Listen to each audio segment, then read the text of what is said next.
السلام. آپ کی آواز کم آ رہی ہے. جی اب آواز آ رہی ہے؟ جی آواز تو آ رہی ہے لیکن کم ہے. آپ فرمائیے.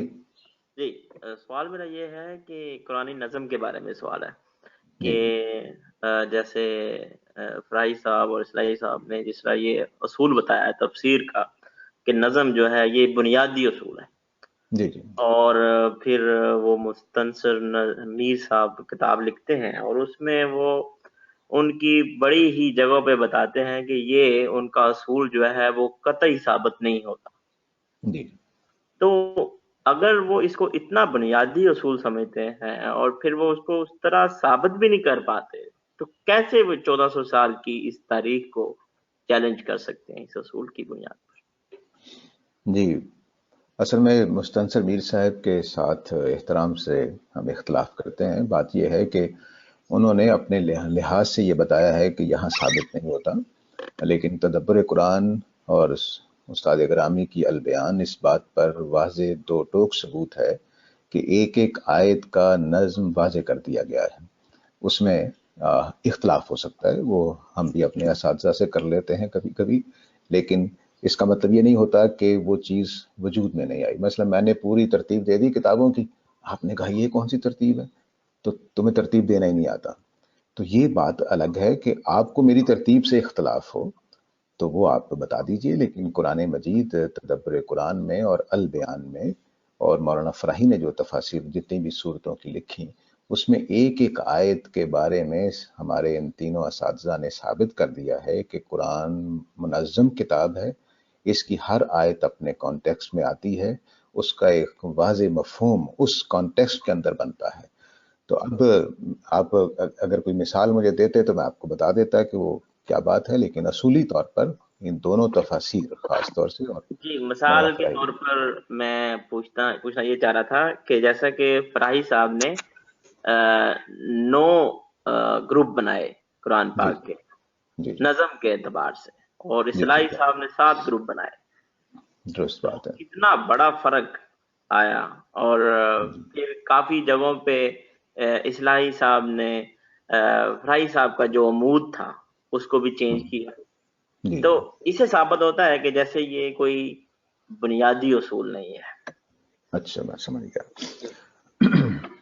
یہ بالکل ویسی اصل میں دیکھیے بات یوں ہے کہ ایک تصویر ہم مثال کے طور پر لے لیتے ہیں. اس تصویر کو آپ نے دیکھا، ایک سبق حاصل نکالا اس میں سے کہ یہ تصویر شاید غریبوں کی ہمدردی کے لیے بنائی گئی ہے. دوسرا کہتے ہیں نہیں نہیں، اوپر جو بڑا آدمی دکھایا ہوا ہے اس کی بادشاہت کو دکھانے کے لیے، اس کی جو دہشت ہے اس کو سمجھانے کے لیے. تو اب تصویر کے اندر سے معنی جو نکالنے ہیں وہ لوگوں نے نکالنے ہیں، ٹھیک ہے. اب نکالتے ہوئے غلطیاں ہو جاتی ہیں، تو ہم یہ نہیں کہتے کہ ہمارے مکتب فکر کے تمام لوگوں سے غلطی نہیں ہو سکتی. غلطی ہونا انسان کی خامی ہے، اور قرآن مجید میں نظم کا ہونا یہ قرآن مجید کا ایک وصف ہے جو خود اس نے ترتیب دے کر دے دیا ہے. جب اللہ تعالیٰ نے قرآن مجید کو سورتوں میں بانٹا، سورتوں کو ایک خاص ترتیب دی. حیرت ہوتی ہے نا کہ سورہ فاتحہ چھوٹی صورت ہے لیکن وہ شروع میں رکھی ہوئی ہے، وہ جا کر ہونی چاہیے کوئی سورہ نصر وغیرہ کے ساتھ اپنے سائز کے اعتبار سے. آخر شروع میں کیوں رکھ دی ہے وہ چھوٹی سی سورہ، اور باقی چھوٹی صورتیں آخر پہ کیوں رکھ دی ہیں؟ اور پھر چھوٹی بڑی کی ترتیب ویسی بھی نہیں ہے کہ آپ سب سے بڑی سے شروع ہوئے اور سورہ الکوثر پہ جا کے ختم ہو جائے جو سب سے چھوٹی سورہ، ایسا بھی نہیں ہوا. تو ترتیب تو اللہ تعالیٰ نے دی ہے. اب اس ترتیب کو میں غور کرتے ہوئے غلطی کر جاتا ہوں یا آپ میری غلطی نکال دیتے ہیں، تو اس میں صرف غلطی نکل رہی ہے. اس کا مطلب یہ نہیں ہوتا کہ قرآن مجید میں ترتیب نہیں ہے. تو ترتیب ہے، یہ قرآن مجید سے حدیثوں سے بالکل واضح ہے. اب ترتیب کے دیتے ہوئے ہم نے سوچا کہ قرآن مجید کے چیپٹر بنا لیں.